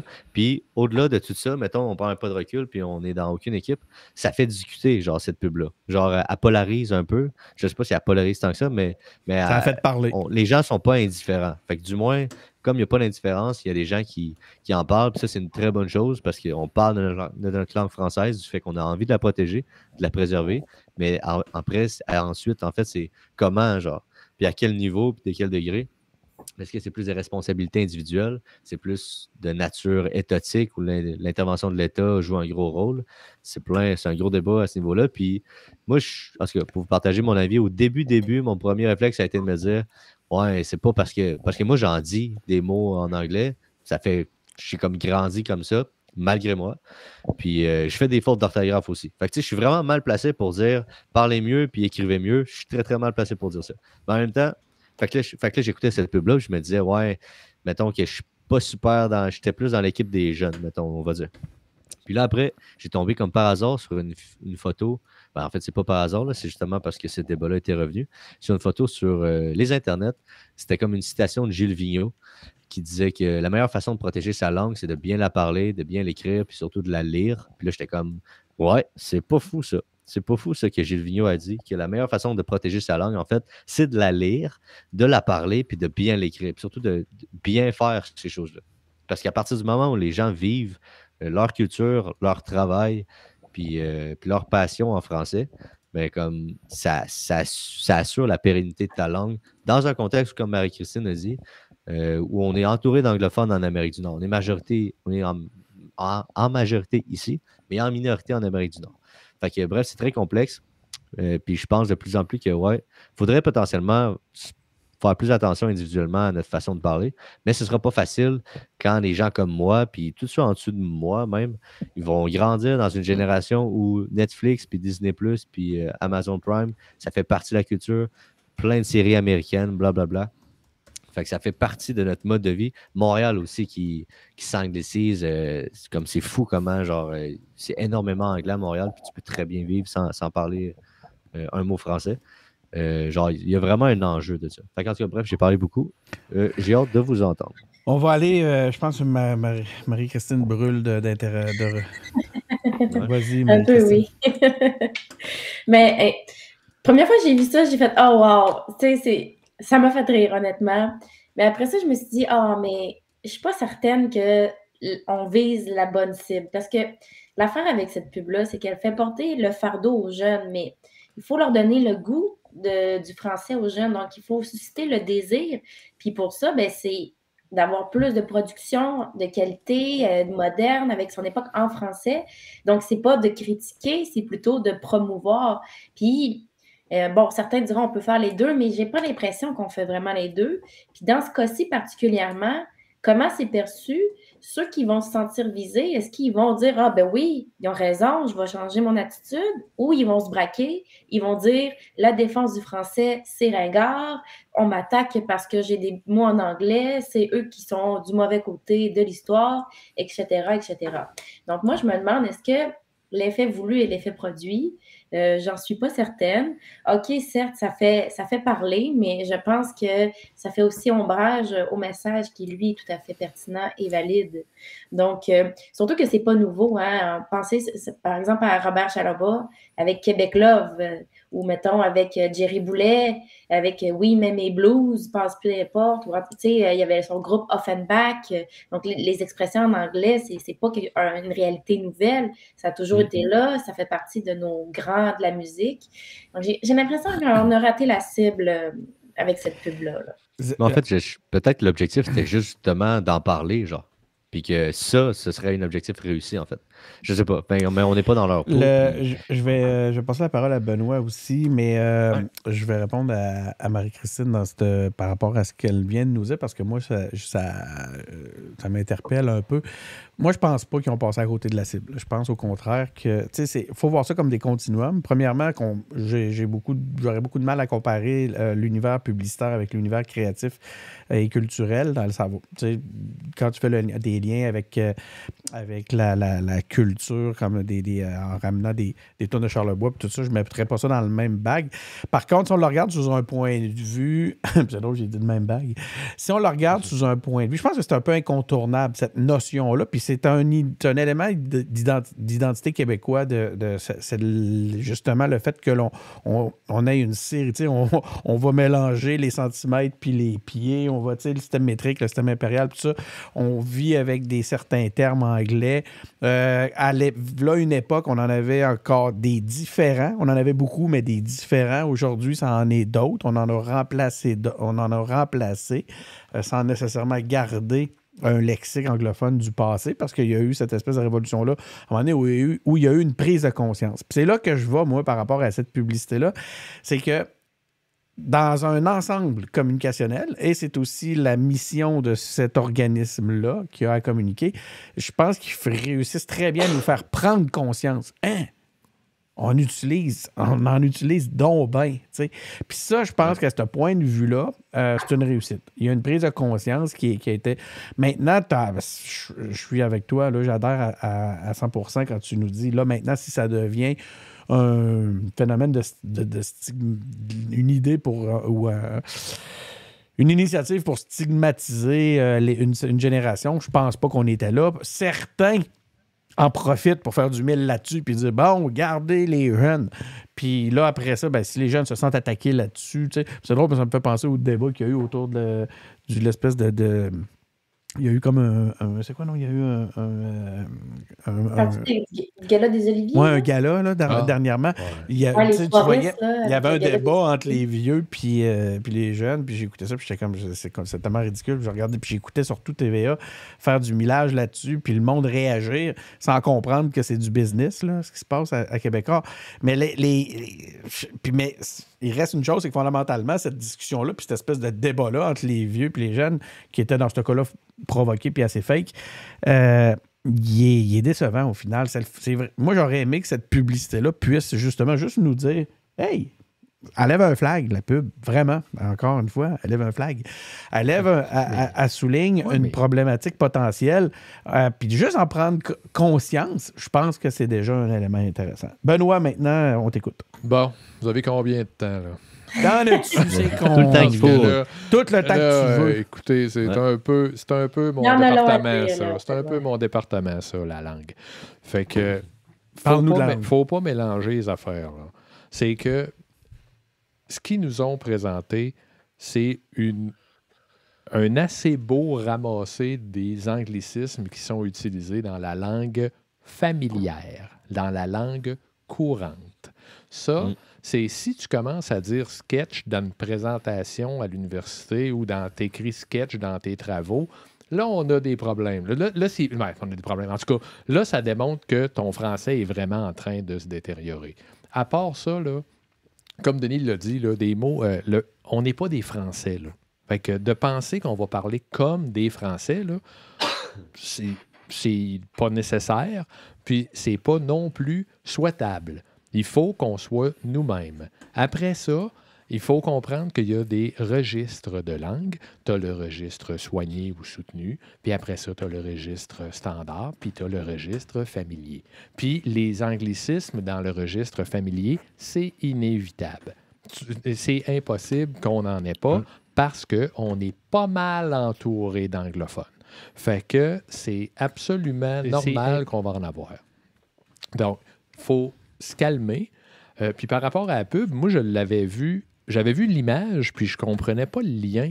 Puis je voyais tout le monde qui s'indignait. Ils disaient « Oh, c'est donc ben niaiseux. C'est donc ben niaiseux, cette pub-là. » Je disais « Ouais, c'est vrai que c'est un peu bizarre de voir une espèce de faucon pèlerin, je sais pas trop. » Puis en lien avec la langue, là, je comprenais pas. Puis là, je l'ai entendu il y a 2 jours. Je disais « Ben, correct, cette pub-là. Elle ne gagnera pas de prix. Puis j'ai pas l'impression qu'ils ont découvert quelque chose de bien extraordinaire là. Mais tout à fait correct, cette pub-là. Il n'y a rien de mal là-dedans. Mais il ne faut pas mélanger les registres. C'est qu'on prend souvent le français parlé, puis on s'imagine que là, on est en train de se dégénérer parce qu'on ne parle pas comment on écrit. Ah, c'est intéressant, ça. Fait que là, je veux dire, calmons-nous tout le monde. Puis ça, c'est pas un nouveau sujet. Moi, j'ai écrit j'ai participé à l'écriture d'un essai là-dessus en 1995. Fait que, regarde, là, c'est pas un sujet nouveau, là. Je vais prendre la parole un peu pour vous... parce que là, on a un sujet qui fait réagir particulièrement sur YouTube actuellement. Il y a Sylvain Gingras de Mers qui est en feu, mais il y a aussi Jean-Guy Henley qui nous amène son point de vue. Puis c'est drôle parce que tu as parlé de dégénérer. Ce que Jean-Guy nous dit, il dit « J'ai entendu quelqu'un dire que le franglais est le français qui évolue. » Moi, ça, vois-tu, je suis pas d'accord. Ouais. Là, il nous dit, c'est lui qui parle, c'est Jean-Guy qui parle. Il dit, personnellement, j'attache une certaine notion d'amélioration au mot évolution. C'est drôle parce que tu as parlé de dégénérer. Et ça, ce n'est pas, selon moi, une amélioration. C'est Jean-Guy qui parle. Ensuite, Sylvain nous dit, dans certains réseaux, la remarque, puis cette notion-là de franglais, je la retiens parce qu'effectivement, ça s'attaque à la... C'est un phénomène aussi quand même, le franglais, plutôt populaire à Montréal, plus qu'en région, je pense, ou sinon chez une certaine génération. Moi, je suis vieux, vous me corrigerez si je suis en train de trop exposer mon âge et ma déconnexion. Mais dans ce que nous dit Sylvain, il dit, dans certains réseaux, je remarque effectivement, le franglais revient vite aussi parce qu'on est exposé constamment à l'anglais, avec toutes les séries télévisées, évidemment, j'avoue. Il nous dit aussi, j'adore le cinéma et il dit, j'adore le cinéma et veut pas, il y a un grand répertoire anglophone. Cependant, le français est si beau au théâtre, par exemple, ou lors de prises de parole publiques. Le français culturel, c'est ce que j'apprécie vraiment. Puis il finit en disant, il nous dit aussi à quel point il apprécie le français en chanson, en poésie. Et il finit en disant, en tout cas, les amis, votre show, il est vraiment sick à soir. C'est ça. Lui, il aborde, là, c'est ça qu'il dit finalement. Il y a des registres. Là. Fait que quand on est assis au bar en écoutant du hockey, on prend une bière, là, on n'est pas obligé de parler comme si on avait à faire un discours devant 200 personnes. C'est pas le même français. Là. Donc, puis ça, il faut être conscient de ça aussi. Là. On n'arrête plus à ajouter un petit peu plus une dose d'humour pour aborder cette question-là. C'est peut-être ça, dans le fond, qui a mal été reçu. C'est que il me semble qu'il y avait un petit ton de reproche moralisateur. Puis il me semble, on n'aime pas ça, les moralisateurs. Hey, woke, cette pub-là! Tu trouves? Moralisateur, woke? Ben non, t'as pas le droit de dire des affaires de même, tu vas te faire canceller. On va la réécouter, OK? Moi, j'ai pas trouvé qu'il y avait un ton moralisateur nécessairement. On va se taper la publicité de Forex.com. Je suis plus capable des publicités. Aujourd'hui est le jour. Oups, je suis même pas sur la bonne vidéo, ça va bien. Ça, c'est comment faire de l'argent. Faucon pèlerin. Cet oiseau de proie vraiment sec est reconnu pour être assez chill. Parce qu'il est super quick en vol, il peut passer la majorité de son temps à watcher son environnement. Mais malgré que ses skills de chasse soient insane, l'avenir du faucon pèlerin demeure sketch. 7? Ouais, ça. C'est la phrase après, là. Tu sais, c'est au Québec, grave, le français est en déclin. Ouais, j'avoue, hein. Renversons la tendance.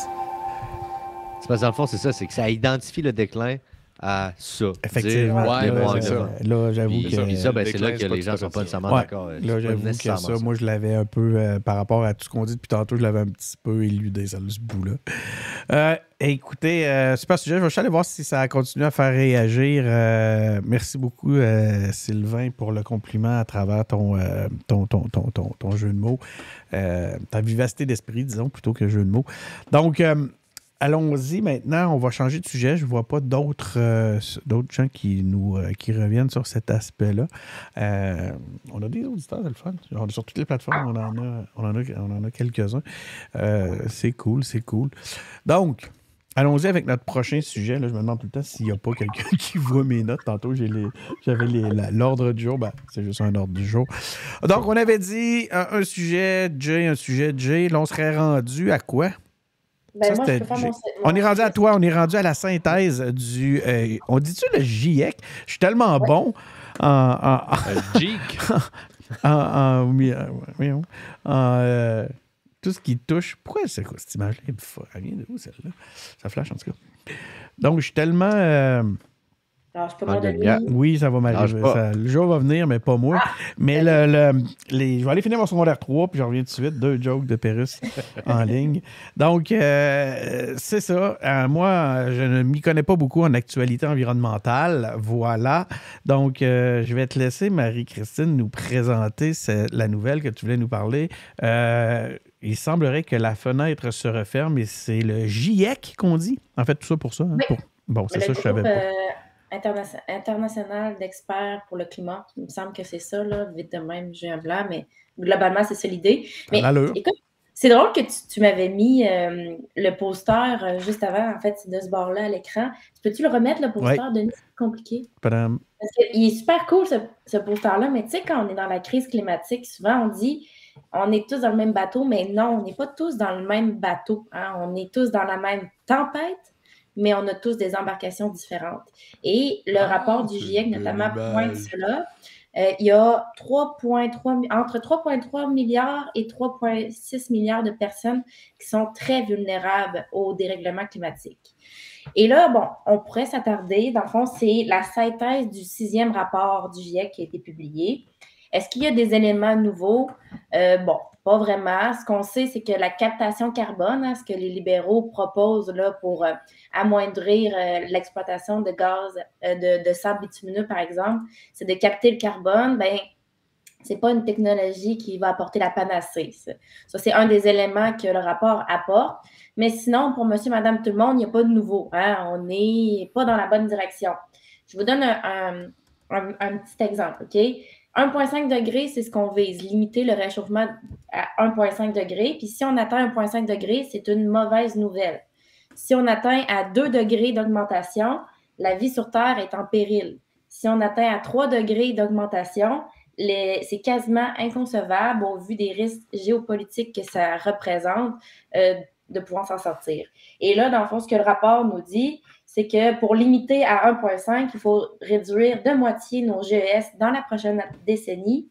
En ce moment, nos politiques publiques nous mettent à une augmentation de 3,2 degrés. Donc, bon, oui, comme dirait AC/DC, Highway to Hell, c'est un peu ça qu'on en est en ce moment.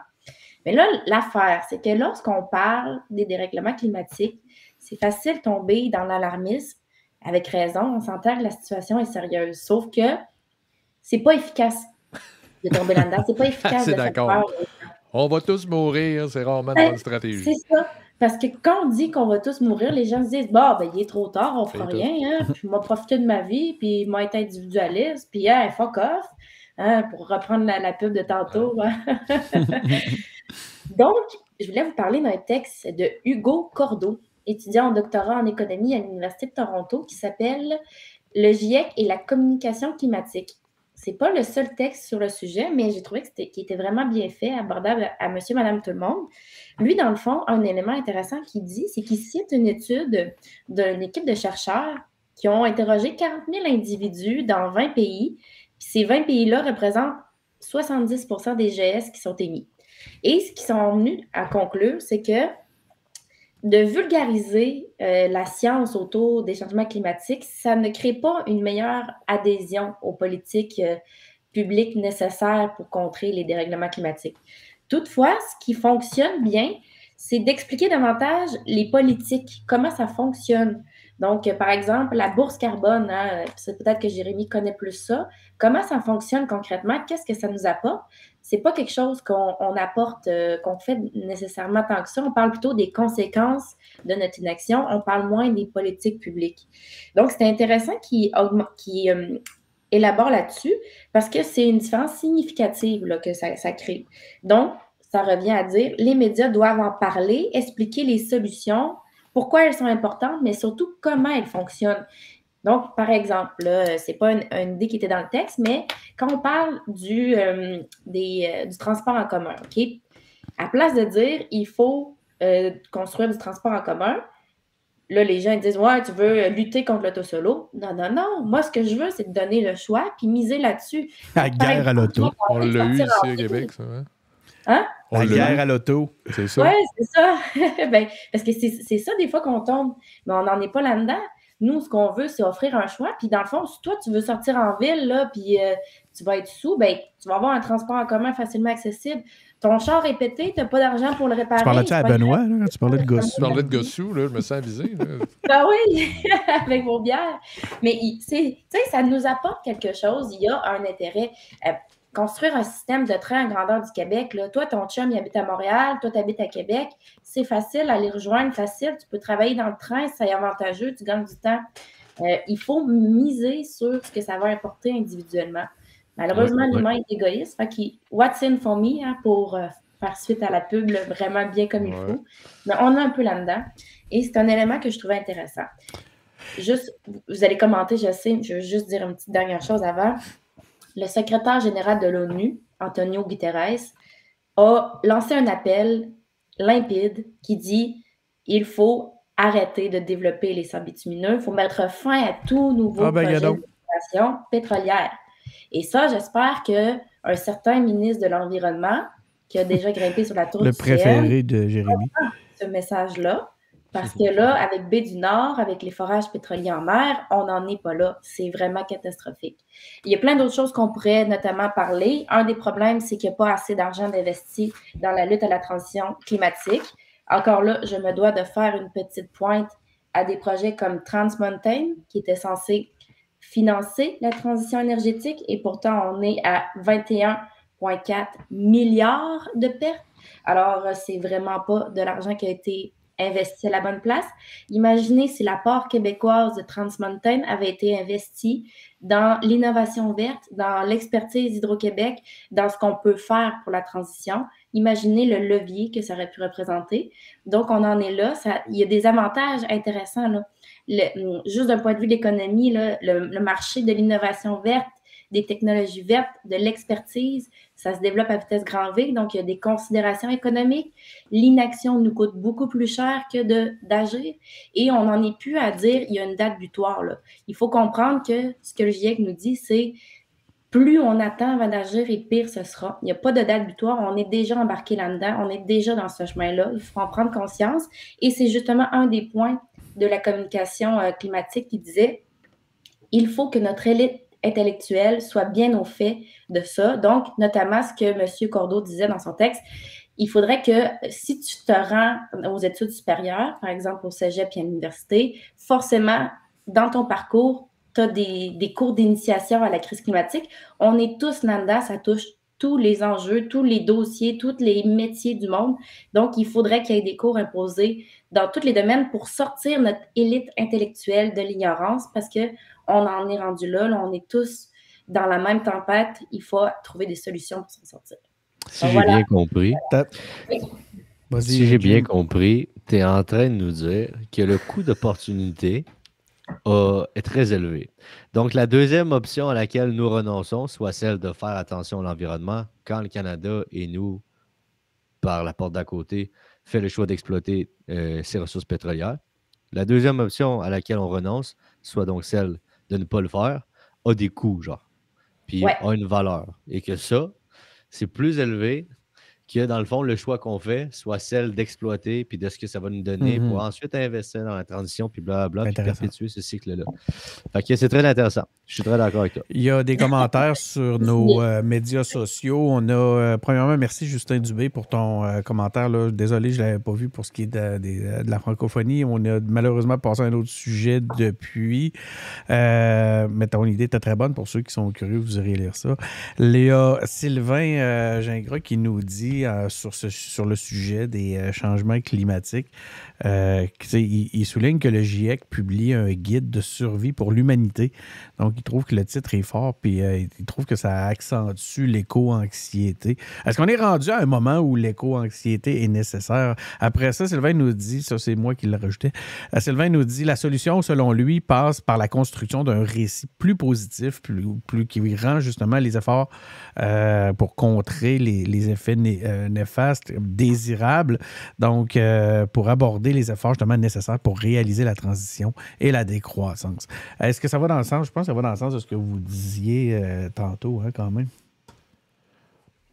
Oui, Benoît, est-ce que tu voulais réagir? Sinon, moi c'est sûr que dans le GIEC, justement, là, ça fait écho à ce que tu viens de dire, Denis, des commentaires, mais ils font un lien, notamment entre le concept d'adaptation, d'atténuation et de gestion des risques. On est là-dedans en ce moment. On n'a pas le choix de s'adapter, mais il faut aussi atténuer les impacts sur le climat et il faut aussi gérer les risques. C'est un peu ce que Jérémy disait dans des termes un peu plus scientifiques, hein, en tant qu'économiste. Il pourrait nous en parler un peu plus. Économiste en chef des engagés publics. Oui, officiellement. Lui puis Viviane, quand même, n'oublions pas notre chère Viviane. Non, on l'oublie pas, certain. Il y a Jean-Guy qui nous dit aussi, lui par contre, il est, ben non, le sujet, il dit que le sujet est un petit peu à côté, mais quand même, ça joue. Il nous parle, puis là, voyez-vous, moi, ça, vous ferez mon éducation. Il nous dit, au lieu d'avoir un TGV entre Québec et Montréal, entre Québec et Toronto finalement, qui passe par Montréal, on devrait plutôt considérer un MGV. Est-ce que quelqu'un peut m'expliquer qu'est-ce qu'un MGV? Bon, mais Jean-Guy va faire La seule affaire que je vois, c'est un métro à grande vitesse, mais je ne vois pas où. On va creuser. Mais dans le fond, Jean-Guy il disait que... Monorail. Pas le choix de penser. Les Simpsons. Ah ouais. Mais genre, moi, je pense que la chose la plus importante, pas la plus importante, mais une chose très intéressante que Marie-Christine a dit, c'est surtout l'idée, là, c'est de rendre accessible puis de faire en sorte que le meilleur choix pour l'individu soit le choix environnemental. Parce que même si tu ça va dis, dans le sens de ce que Sylvain dit aussi. Là. Ouais, c'est ça. C'est que même si on dit, comme tu peux avoir ta voiture, ça va être super efficace, super pratique, mais tu peux aussi prendre l'autobus. Mais ça va être vraiment chiant, long, puis tu ne pourras pas la prendre tout le temps. Tu vas te faire dans le métro. Puis comme c'est désagréable, comme les gens ne la prendront pas l'autobus. Mais si le transport en commun est efficace, puis qui offre une véritable alternative. C'est clair. Pour que le fait de prendre sa voiture ou de prendre l'autobus, ça soit comme en termes d'utilité, là, on utilise un terme économique, mettons, mais en termes d'utilité, ça soit exactement la même chose, voire même plus intéressant d'un point de vue environnemental. Ça, là, ce que tu dis là, c'est tellement important ce que tu dis. C'est faut rendre les moyens de transport en commun désirables. Puis ça va dans le sens de ce que Jean-Guy nous disait aussi. Ou c'était-tu Jean-Guy ou c'est plutôt Sylvain? Moi, je me souviens quand j'étais kid, l'autobus, je le prenais parce que j'avais pas le choix, parce que j'avais pas de 25 parce que je pouvais pas conduire, parce que j'étais pauvre, peu importe. Puis on allait sur le coin de la rue, on s'assoyait dans le banc de neige, puis on espérait qu'elle passe. Puis qu'il y ait du monde qui soit pas plein. C'était donnant, man. Puis aujourd'hui, man, quand tu regardes comment c'est devenu, tu regardes sur ton téléphone là, où qu'elle est rendue, l'autobus, tu peux là, partir, puis marcher, puis rentrer dedans sans arrêter. C'est tellement rendu efficace puis précis. Là. Non, mais sans blague, c'est vrai. L'application, elle fonctionne bien. Là. Moi, je m'en sers souvent, puis l'application, elle fonctionne très bien. Des trucs comme ça, il faut les additionner, il faut en avoir de plus en plus. J'ai hâte de voir comment ça va aller, cette espèce de truc. Mais malgré tout ça, Denis, reste qu'ici, on a un enjeu au Québec parce qu'on a un énorme territoire pour une petite population. Puis on a l'hiver aussi. Fait que, malgré tout ça, ça reste déjà très difficile de rendre ça accessible, même si avec la technologie, c'est de plus en plus efficace. Mais comme c'est incomparable ce qu'on peut faire avec, mettons, les pays d'Europe qui collaborent entre elles, des très grandes populations pour des petits territoires, qui ont des réseaux de train, genre comme c'est complètement différent. Nous autres, on a un grand territoire, fait que ça rend les choses beaucoup plus difficiles. Est-ce que ça avait été chiffré? Excuse-moi, je vais te donner la parole tout de suite après, Marie-Christine. Je ne sais pas si ça a été chiffré, qu'est-ce qu'il y en a, mais je me souviens que pendant la course à la chefferie du PQ, où il y avait Alexandre, juste faire du mal, j'ai dit son nom, Cloutier, lui, dans son... il proposait justement de construire un train électrique pour qu'il allait joindre justement de Gatineau à Rimouski, genre de Sherbrooke à Saguenay. Écoute, cette initiative-là... On en veut-tu de ça? Ça serait débile, man. Ça serait débile. Il y en a qui se lèveraient pour dire « Ah, mais là, vous allez favoriser l'étalement urbain. » Puis c'est pas faux, là. Probablement que si tu as un TGV entre Saint-Georges puis Québec, là, tu as du monde qui vont déménager à Sainte-Marie puis à Saint-Georges. Puis pour aller travailler à Québec. Pour venir travailler à Québec. Ça prend 22 minutes. Ça, c'est un problème? Ben, pas pour moi, mais effectivement, il y en a qui vont te dire « Ah, mais là, bon. » Fait que on s'en sortira jamais. Puis l'autre affaire, la décroissance, c'est très, très beau, la décroissance, mais qu'est-ce que vous êtes prêt à donner, vous, tout le monde, pour décroître? Parce qu'il ne faut pas oublier une affaire, c'est que parce qu'en même temps, ce qu'on veut, c'est aider tout le monde à faire une meilleure vie, là. Puis là, j'ai des petites nouvelles pour vous autres. Il y en a qui l'ont pas mal moins le fun qu'au Québec, là. Fait que si on veut monter tout ce monde-là, ben on va remettre un petit peu plus de pression sur les ressources, puis sur la terre, puis sur tout. Fait que c'est quoi qu'on enlève, nous autres, pour pouvoir la donner à ceux qui ne l'ont pas déjà?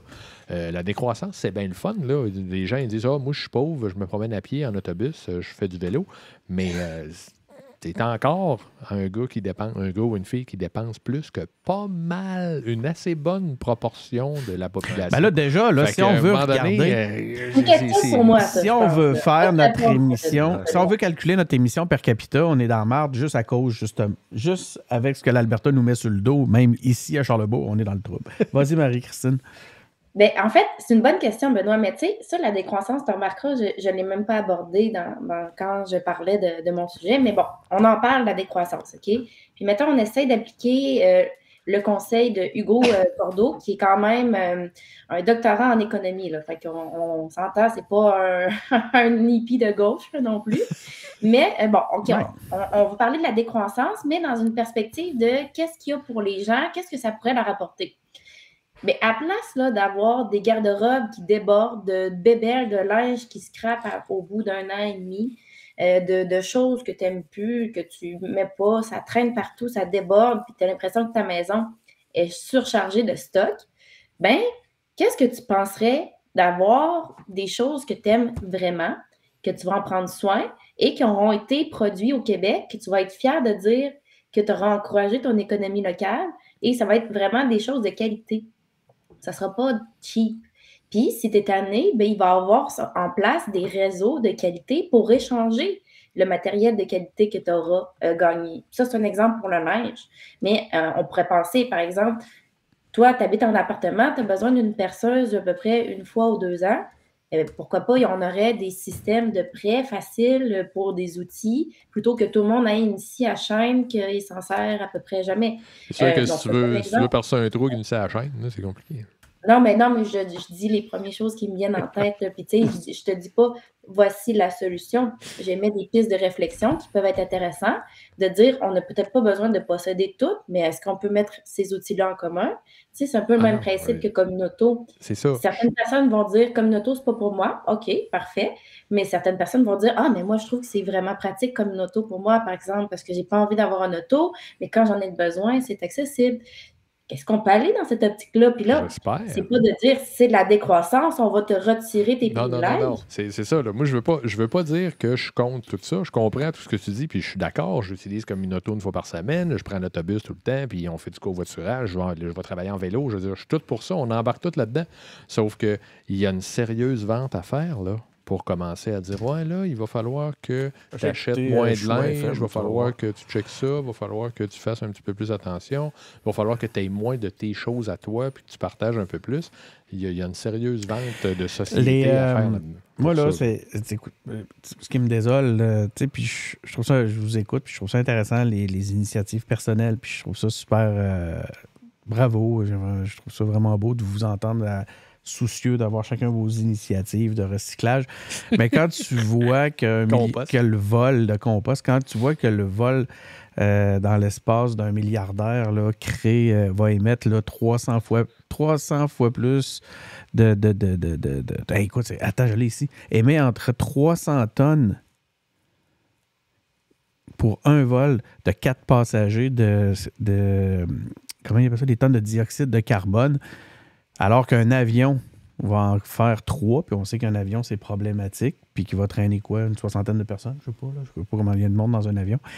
Tu sais, moi, ça me décourage. Tu sais, j'ai pas l'impression que notre société construite comme elle est,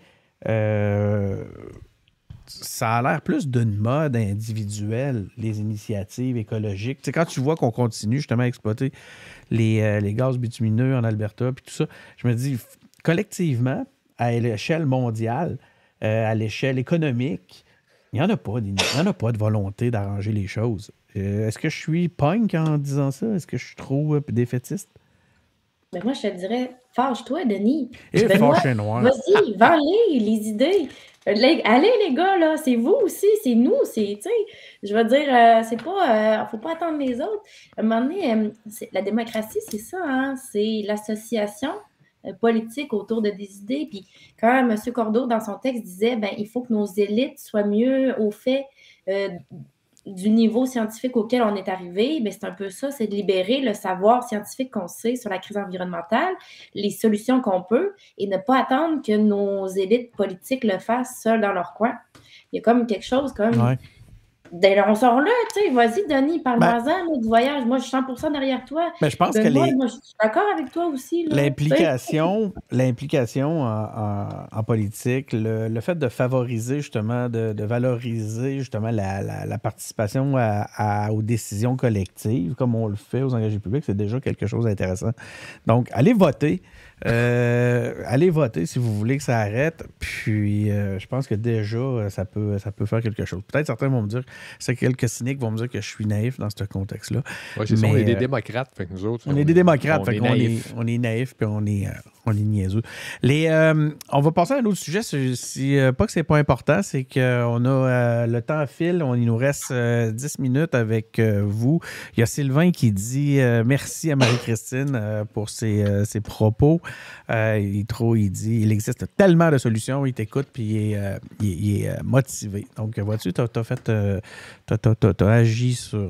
tu as stimulé quelqu'un ce soir. Allons-y avec notre dernier sujet. Vous serez pas... Vas-y, excuse Marie-Christine. J'ai juste dit je te remercie de me remercier.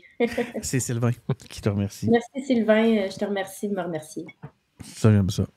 Donc, dernier sujet ce soir, je vous donne dans le mille, il va aller à Jay. Jay qui nous a aussi soumis un sujet, le quatrième sujet de Jay ce soir, c'est les baisses d'impôts. On parle d'une baisse d'impôts moyenne de 370 $. Tu voulais nous parler du budget, Jay, on t'écoute. Ah, ben c'est ça, je trouvais ça intéressant, vu que c'était de la finance, puis les budgets, c'est sûr que ça m'intéresse. L'environnement, ça touche tout le monde, mais les finances, puis ce qui va se proposer, ce qui se propose autant au budget fédéral, provincial, ça touche tout le monde aussi, juste pas la même échelle. Je voulais juste faire un petit résumé des gros points que moi, je trouvais intéressants sur le budget, puis il y en a un qui m'intéresse particulièrement, on va y revenir après. En gros, il y a 500 millions dans l'intégration des nouveaux arrivants. Ça, c'est un premier point que je trouvais important parce qu'on parle souvent ici aux engagés publics comme quoi l'immigration, c'est pas tant un enjeu, c'est plus l'intégration. En fait, l'immigration, c'est un enjeu, mais à chaque fois qu'on en parle, souvent d'un point de vue linguistique, c'est surtout l'intégration et non l'immigration en soi. Puis là, à ce qui paraît, il y a 500 millions de dollars, donc un demi-milliard en intégration en immigrants, nouveaux arrivants. Donc ça, je trouvais ça intéressant. Sinon, il était ressorti qu'il y avait peu d'investissements en santé mentale. C'était 27 millions en 5 ans. Je n'ai pas trop vu de critiques par rapport à ça, mais ça me surprend. Paul Saint-Pierre Plamondon en a parlé. Ouais. Oui. Que c'était peu. Moi, j'aime jamais ça quand les promesses sont faites sur 5 ans parce que ça ouvre la porte à accepter l'idée que tu ne pourras pas remplir cette promesse-là. Parce que dans 5, il va y avoir une élection dans 4 ans. Fait que s'ils ne se font pas élire, c'est comme normal de ne pas avoir atteint leur promesse vu qu'ils ont une 5e année. En tout cas, j'aime jamais ça, les provinces qui s'ouvrent la porte à ne pas tenir. Sinon, il va y avoir une bonification du crédit d'impôt, mettons rapidement, pour l'aide au logement. Donc, ça, c'est quand même le fun, malgré que ce soit une politique budgétaire expansionniste. Est-ce que c'est vraiment ce qu'on a besoin? En même temps, les gens ont besoin d'aide. Ça se discute. Des investissements en santé à hauteur de 5,6 milliards. Beaucoup d'argent. Puis, sinon, mon préféré, la baisse d'impôts classique, vraiment la grosse annonce de ce budget-là. La baisse des impôts qui, selon certains, paraît comme étant une baisse d'impôts qui va favoriser les plus riches. Puis là, moi, je me suis posé la question, j'ai regardé ça, puis je ne suis pas certain que ça favorise vraiment les plus riches. Puis là, peut-être que je vais donc amener une opinion controversée, je ne sais pas. Mais moi, quand je check ça, là, je ne vois pas vraiment une baisse d'impôts pour les plus riches parce que c'est normal dans un système d'impôt progressif que d'observer que si on diminue le pourcentage d'imposition marginale des paliers d'imposition marginaux, d'observer que donc en absolu, les riches vont payer moins d'impôts que les pauvres. Parce que les pauvres payent moins d'impôts à la base, comme on est dans un système d'impôt progressif. Parce que les personnes plus aisées financièrement vont, au travers de leurs revenus disponibles, donner une plus grande proportion de leurs revenus en impôts. Donc, lorsqu'on diminue les impôts, c'est normal que ce soit eux autres qui en regagnent plus, entre guillemets, au travers de cette diminution-là. Puis, là, je me suis posé la question. Fait que là, c'est soit tu l'analyses en relatif ou en absolu, dans le fond. Puis, à chaque fois qu'on parle de baisse d'impôts, c'est tout le temps en absolu qu'on regarde ça. Fait que là, je suis comme premier bémol, c'est-tu vraiment la meilleure façon de faire ça? Deuxième affaire, je suis allé dans le plan budgétaire du gouvernement, en fait, qui parlait beaucoup, genre un gros document, 472 pages. À la page 43, Denis, Marie-Christine Benoît, il y a un tableau très intéressant.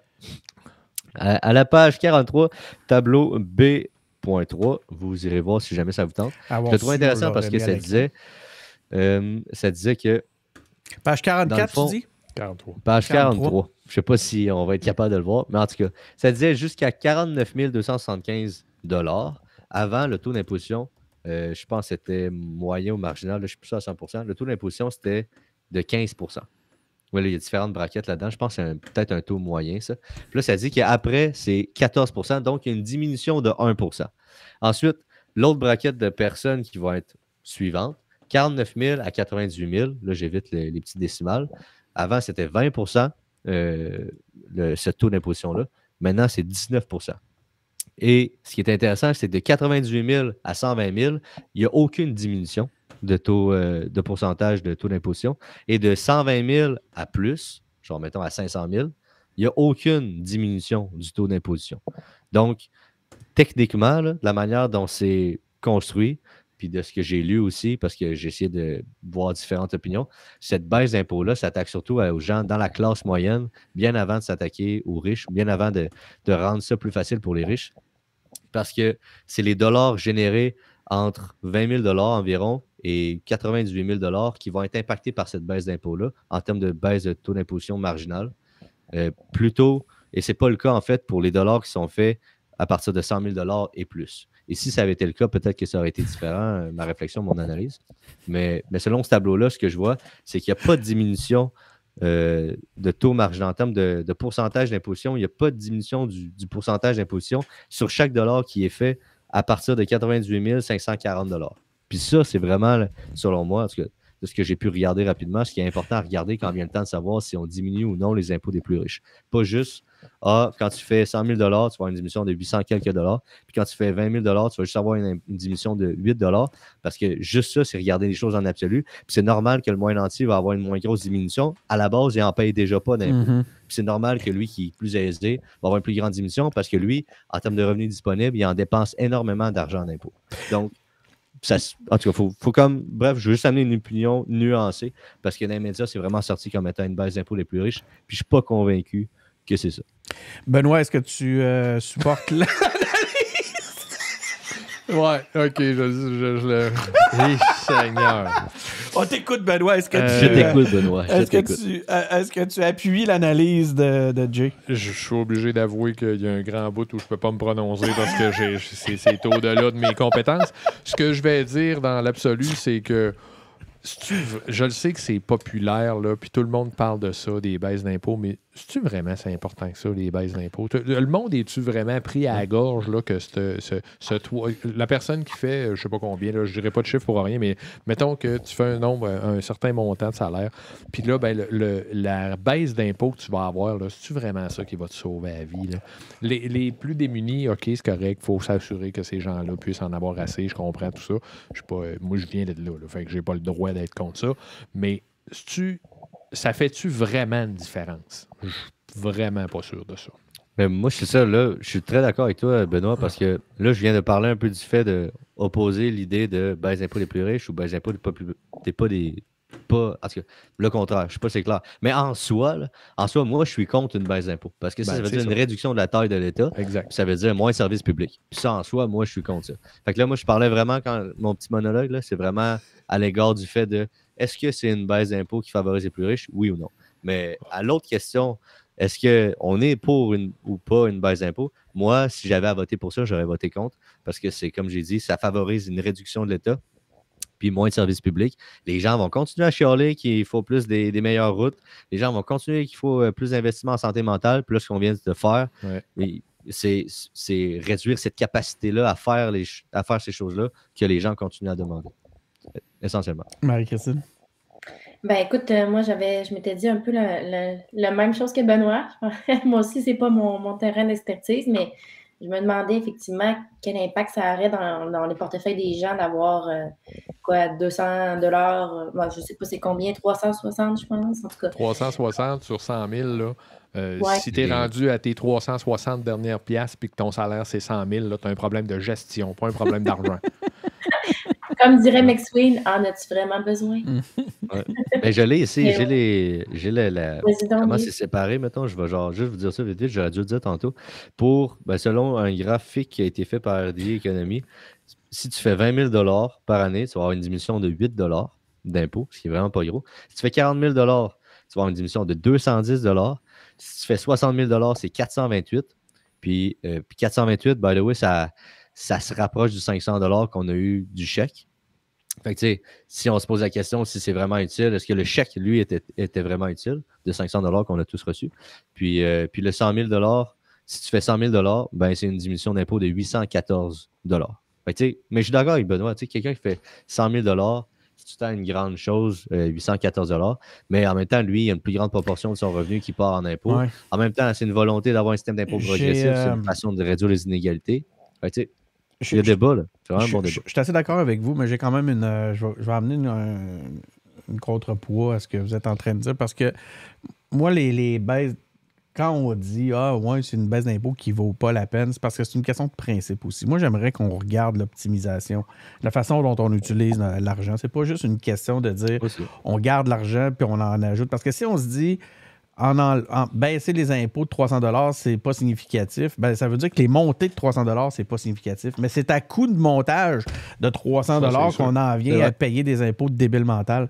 Moi, si tu regardes l'ensemble de tout ce qu'on paye partout, les taxes municipales, les taxes sur les produits de consommation, les impôts au provincial, les impôts au fédéral, les impôts, les taxes scolaires, je veux dire, regarde, je peux même pas là, toutes les imaginer. Là. Puis là, pensez aux commerçants qui ont des taxes sur absolument toutes. Les taxes qu'on paye sur l'alcool, sur l'essence, asti, c'est toujours bien des 200-300$, des 1$, des 1 cent, des 2 cents qui nous rajoutent constamment. Là. Fait que quand ils en enlèvent 300, je suis pas... Moi, j'ai de la misère à embarquer dans le discours que c'est juste 300$. Démontrez-moi que vous le dépensez bien, là. Ouais, ben, puis après ça, on va en reparler qu'une baisse, c'est pas suffisant. Ça, c'est comme le gars qui reçoit une augmentation de salaire puis qui dit, bof, c'est pas important, elle va aller en impôt. Christy, man, tu te rendras jamais à un salaire intéressant si tu penses comme ça. Moi, ça me fatigue. Ouais, ça me fatigue. Non, mais OK, ça, c'est une chose, effectivement, mais je pense aussi que ce que Jay a dit, ça diminue la taille de l'État dans un contexte où on a besoin de réinvestissement quand même plutôt majeur. Est-ce qu'il y a une considération d'optimisation des ressources qui doit être envisagée? Peut-être. Mais moi, ce que j'aimerais mentionner, puis là, m'aller un petit peu champ gauche, là, permettez-moi là, mais tu parlais de ce qu'on paye au fédéral. Rapport d'impôt unique, là, ça serait quand même pas pire de reprendre en main le flux financier qu'on envoie à Ottawa, déjà, de savoir exactement combien d'argent transite vers Ottawa et de diminuer les coûts en évitant les dédoublements. Donc, il y a de l'optimisation à faire de ce côté-là. C'est aussi un geste d'affirmation nationale. Hein. Ça monte à Maurice Duplessis, là, je pense, rapport d'impôt unique. Là. Fait que, donc, ça, c'est peut-être quelque chose qui serait intéressant à mettre de l'avant aussi. Là. On peut-tu savoir combien d'argent on envoie à Ottawa et qu'est-ce qu'on a en retour de cet argent-là aussi? Parce que il y en a de l'optimisation à faire. Non, c'est ça. Je pense qu'il y a deux affaires dans ce qu'on a dit. Là. C'est sûr qu'il y a au début l'entrée de fonds, puis après ça, les dépenses. Moi, je pense qu'on pourrait regarder dans les dépenses un Christy de bout aussi. Me semble. Je ne sais pas pourquoi vous engagez public, à chaque fois qu'on parle, qu'on amène un sujet sur la table, l'indépendance devient tout le temps la solution. Ben voyons. Le pays. Ouais, pour eux, l'indépendance, c'est la solution à bien des affaires. Là. Quand tu y penses, c'est pas fou. Là. Hey, merci beaucoup, tout le monde, d'avoir d'être venu. Premièrement, merci à vous d'être à l'écoute à la maison. C'est très apprécié. C'est très apprécié. Les commentaires qu'on a reçus un peu partout qui sont venus contribuer à l'épisode de ce soir, c'est excessivement apprécié. Ça a dynamisé notre soirée. Merci beaucoup, Marie-Christine, de t'être joint à nous comme ça, là, jusqu'à tard. Je retiens que c'est en reprenant notre flux en main qu'on va devenir indépendant. Jérémy, merci beaucoup de ta présence encore une fois ce soir, puis ton cours d'économie. Benoît, merci aussi d'être en studio avec nous, c'est cool. La prochaine fois, Marie-Christine, j'imagine que tu vas être avec nous en studio, ça va être... puis moi aussi, je venais de... Alors, on se fait un épisode en personne. Moi, je vais absolument venir en studio, ça va vraiment être nice. Ouais, on se fait un épisode tout le monde présent. On remercie aussi Viviane Marcinova-Croteau qui a été en support supports psychologiques tout le long, qui nous envoyaient des photos, qui nous envoyaient des commentaires à travers Messenger. Merci beaucoup, Viviane. Tu nous as manqué, mais tu vois, on t'a gardé ta place. Tu étais juste là. Oups, là. Bon, je suis comme pas bon pour ça. Ouais, tout est comme ça. Quoi qu'il en soit, merci beaucoup tout le monde. Denis Martel qui est à l'écoute. Manquez pas tous les épisodes, toutes les patentes. On a des boutiques, on a des Patreons, on est sur toutes les plateformes possibles et imaginables. Et c'était un plaisir d'être avec vous. Salut tout le monde. Ciao, ciao. Allez. Ciao, ciao. Je l'ai dit en anglais.